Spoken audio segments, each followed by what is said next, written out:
Hello everyone. Today my group is going to be talking about the most common mode of transportation, which is the automobile. And these are our group members. I'm Kian Ming. I'm I'm Ming.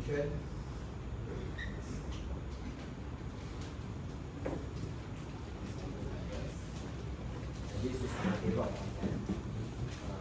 We'll be talking about the definition of automobiles, what is automobile, history of it, as well as the benefits and negative impacts, and also the future of automobiles. Okay, so what is automobile? Automobile is basically, direct translate, is a self-propelled vehicle specially designed for transportation on the road. The keyword is self-propelled. So there's a misconception for automobiles that people think automobiles are cars, which is not true. Automobiles includes trucks, vans, buses, even motorcycles, because they are considered as self-propelled vehicle on the road. Okay, next. So I'll be talking about the history of automobiles. This guy, Carl Benz, he was born in 1844 and in Germany. He was awarded the father of automobile title because he's the first person to invent a self-propelled vehicle. Ever since Carl Benz was young, he was always fascinated by the engineering and mechanics on how machine works. So he dreamed of one day creating a vehicle that could run on its own without the help of animals. So this is a picture before an automobile was invented. As you can see, it's, people usually do transportation using carriages that are pulled by horses or other animals like bull and ox. Okay, next. And this is the first automobile ever invented by Carl Benz, which is a Benz Dayton motor wagon. It was invented in 1886, and some characteristics of it includes 3 wheels, a small gasoline tank, and also a top speed of only 16 kilometers per hour. At the time of the invention, this did not gain popularity around the engineers around the world. This is because, yes, Carl Benz was a co-marketer because he's more of an inventor, but there are also many concerns on whether or not these automobiles can be successful in the future. Concerns such as whether the fuel tank is big enough, or the braking system, or any safety features in general. What really made this gain popularity is with the help of Bertha Benz, which is the wife of Carl Benz. So what she did was, she did a brave act by riding this automobile invented by Carl Benz for 105 kilometers across Germany, specifically from Mannheim to Pforzheim. So during this long journey, there are many breakdowns because of how new this automobile is, and there were many flaws. But after the journey has been completed, it successfully gained the attention of the engineers around the world, and they worked together to perfect this automobile. And later on, throughout the years, this Carl Benz, he will start his own car company, which is now one of the most well-known luxurious brand, which is Mercedes-Benz. And this is how Mercedes-Benz was created. Next. Now I'm going to pass to Ernest to talk about the benefits of automobile in our society. Thank you, Kevin. Now, I want to talk about the benefit of automobile in our modern society. The first one is a save time. Automobile reduce waiting time compared to public transportation schedule. For example, we don't need to wait for a time to taking the bus stop or train stop. And the second is a faster mobility helps individual manage daily activity more efficiently. And the last is emergency situation can be handled quickly thanks to rapid transportation. For example, automobile can become an ambulance, then ambulance can taking life savings.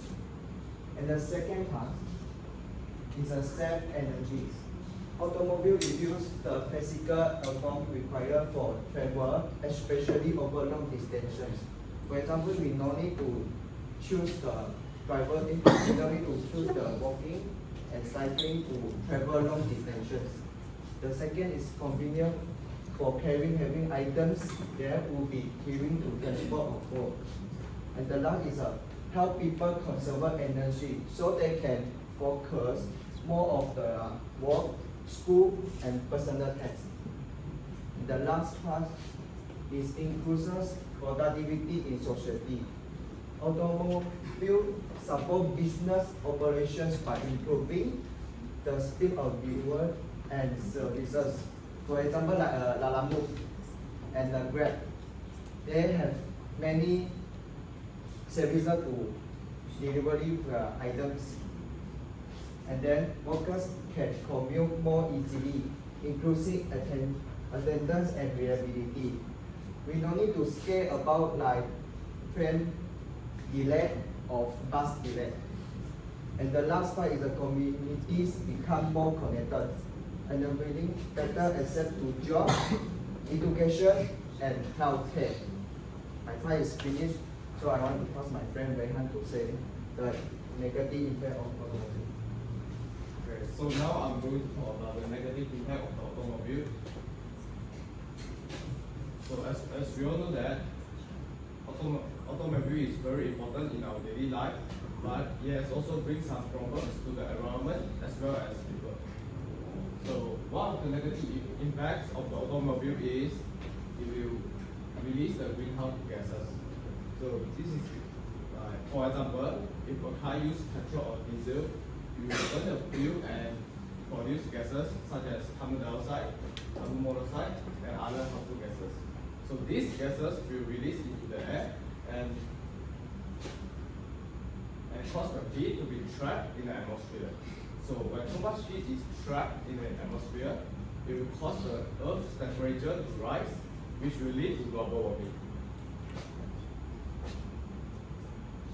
And besides that, too many automobiles can also cause the traffic congestion. Like during peak hours, many people need to drive to work or school, so this will cause traffic congestion because of too many people driving at the same time. And not only that, the traffic congestion can be also very dangerous.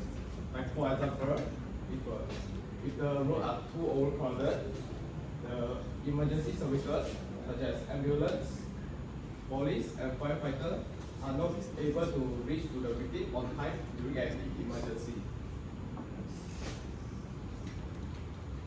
And then lastly, the automobile can also generate a lot of car waste.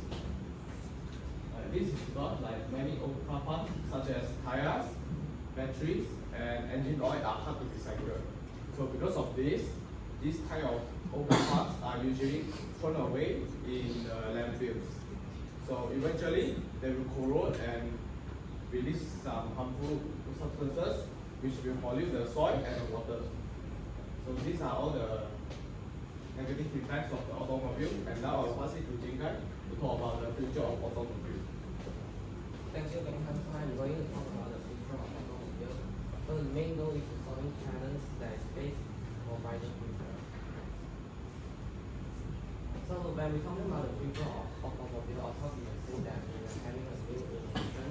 So the first innovation that we're having is the autonomous driving. So what it basically means is that the car can drive itself. How did the car drive itself? Is that the car right now they actually equipped with advanced sensors, cameras, and also AI system that can be used to do computing operations for navigation itself. For example, car like Tesla, they have AI system that can make that it can drive by its own. So the goal of doing autonomous driving is to make sure that it can reduce human error, where it is mostly the main cause of all the road accidents. So eventually, automobile is going to be a safer transportation than what it used to be. Secondly, I will talk about connected car. Connected car means that the car can communicate with traffic systems, vehicle, and even your phone. So for example, you can check your car status, you're only looking by your phone, where previously you need to check all the engines which is very hard for us if we didn't have enough knowledge to actually know how the car works. After that, when we talk about advanced safety features, safety is always the main purpose of what we will care about when we talk about driving. So as an innovation comes, there is more new technology for the car, such as 360-degree cameras and also automatic brake. So these kind of features can make sure that it can protect the driver and also passenger, so that it can reduce the road accident happens. So in conclusion, I would say that the evolution of automobiles has shown us an application on solving long-lasting problems. So such as when we talk about automobiles, we will talk about air pollution. Because diesels, car, and also petrol, they actually will emit carbon dioxide, which will cause air pollution. And that's why we should be patient and we should not give up so soon, because it's like electric vehicle is not built in just one day, but it actually takes a lot of time to actually make it out and accepted by the society. So we shouldn't give up so soon, and we should, because it takes time for us to solve air challenges and things. So here's a quote by Henry Ford. He said that failure is simply the opportunity to begin again, and this time more intentionally. So it's same like the car. When we are doing the electric vehicle, there is like battery explosions and also a lot of technical issues that we can't solve in short time. So it basically say that every failure like battery explosion, we will learn from it like what material is causing to explode and how do we should design the battery so that it works better instead of like causing those explosion, fire, and those that is not what we wanted for our electric vehicle. Do you guys have any questions? You know the guy who invented the first car, you said that he's also the guy who made Mercedes, right? Does that mean that Mercedes is the first car brand ever? It is? Yes. Okay. For Malaysia, right, because of Malaysia's lack of electricity infrastructure, do you believe? But do you genuinely believe that electrification is the way for Malaysia? Because like to access numerous parts of Malaysia are rural. So do you believe like Malaysia should expand like its electrification infrastructure throughout all these areas as well, other parts of Malaysia? So it's more reachable for us to a wider crowd. Yeah, I think Malaysia should expand their electric power station. Because Kian mentioned, it's the future of driving. It's more safe, it's more convenient for the driver. So I think Malaysia should expand their electric power station. And also we believe that government will do it because like Proton E-Bus is basically an electric vehicle of like Proton, the brand.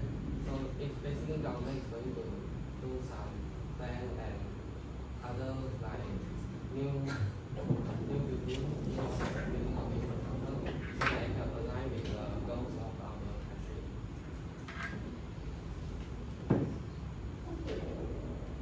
You know, the modern society they use vehicles like for productivity. If, right, just give me a sector that will be collapsed. If these vehicles are unavailable, which sector will be affected? I think it will be the logistics. Logistics, why?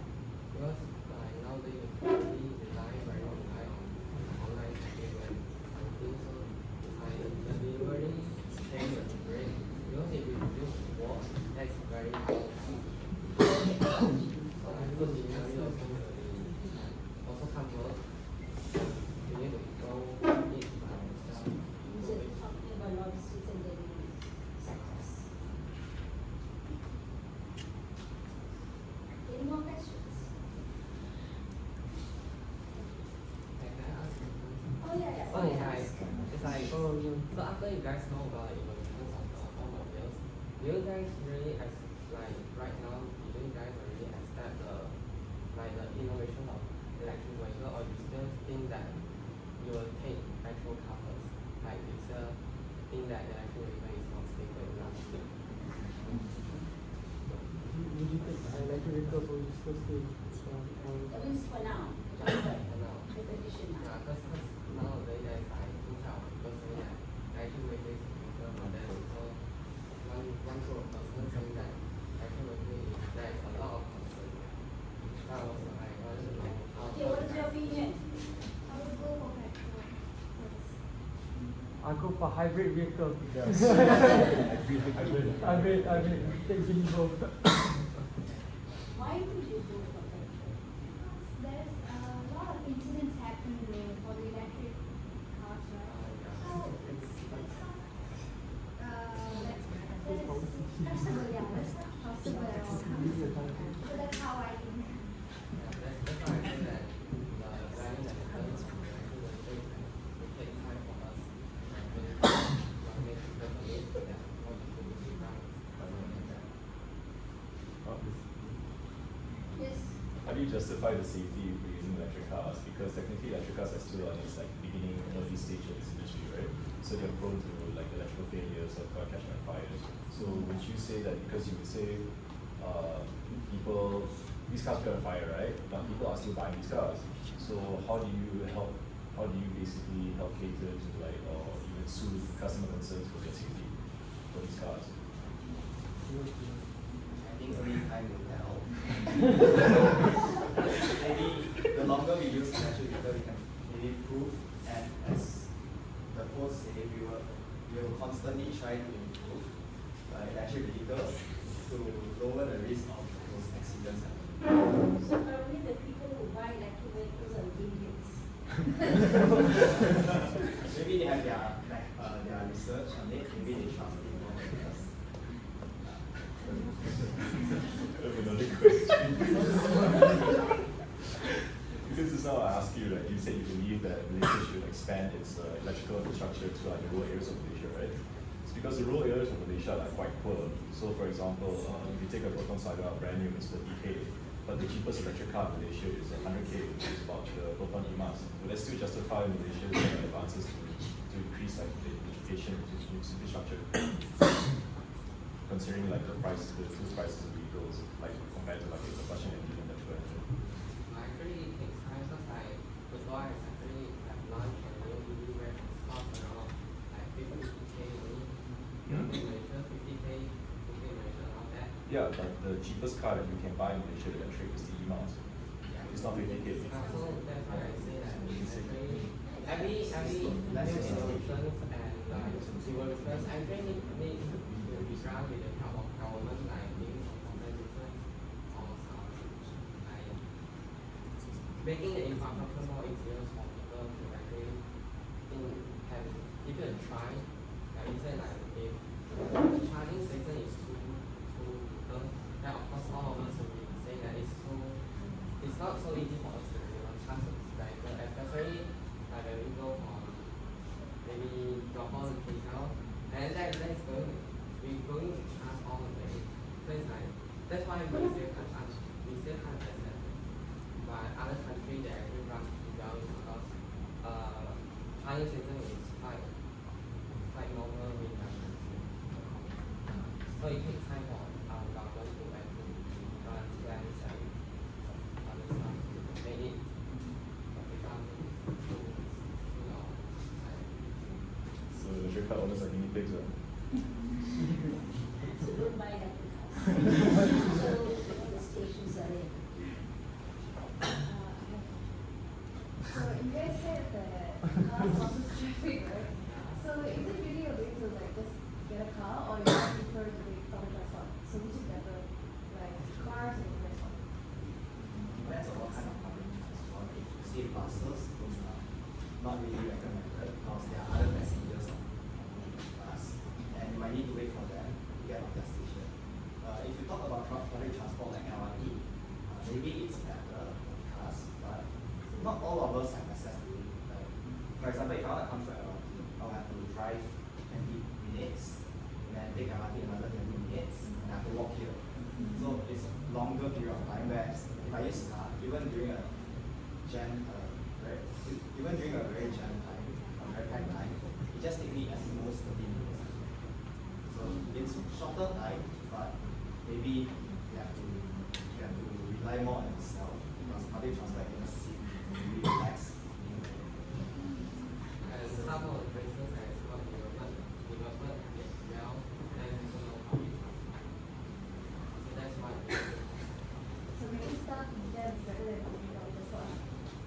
depends on what? Depends on the situation. It's not hard all the time. Sometimes